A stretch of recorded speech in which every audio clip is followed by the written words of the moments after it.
Arizona, it used to be a fairly reliable Republican state. It's only gone to the Democrats twice since the 1970s. You might be helping out. The 1940s. Since the 1940s. Yeah. So what's allowed the Democrats in? Well, I think at this point there is a lot of crossover vote among disaffected Republicans who just don't like the message that Donald Trump is sending. He's gone after one of our favorite sons, John McCain, on any number of occasions.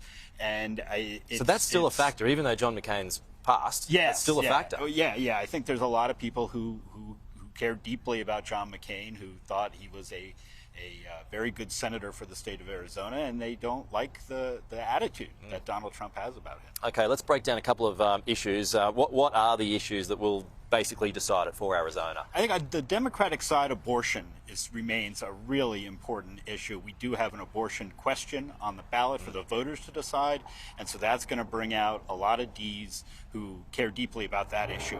On the other side of the issue, there's a question about immigration on the ballot, and immigration is something that is definitely lighting up the supporters of Donald Trump. So you got two different things going on there. So, okay, so on the topic of abortion, it's to push out the age, isn't it, the time from 15 weeks out to 24.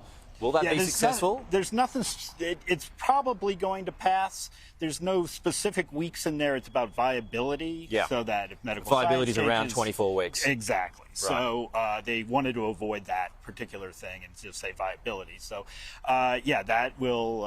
It probably has a very good, strong chance of passing. But the top issue, immigration, the illegals crossing the border. There's a law in that basically making it a crime if you cross in an area that isn't an official port. Making it a state crime, and you could then be arrested by a state law officer as opposed to the federal law officers who are traditionally in charge of it. So I would have thought that would have already been in play here.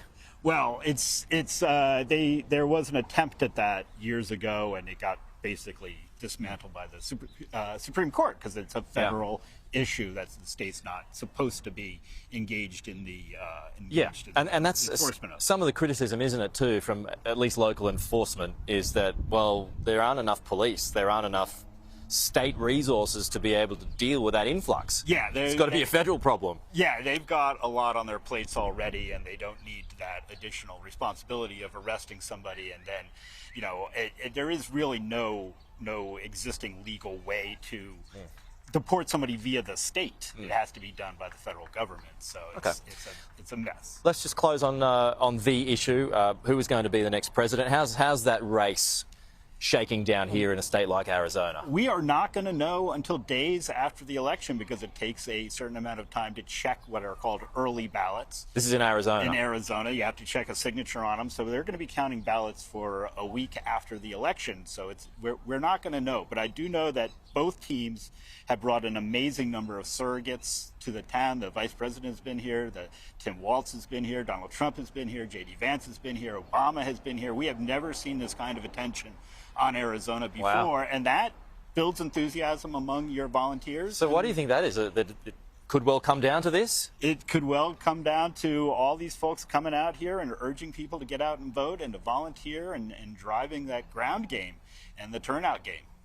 You got a thought on who you think nicks it in the end? I don't. You don't? I think that you can flip a coin at this point. Jim, appreciate your time. Thanks for your insights this morning. Thank you so much for joining us.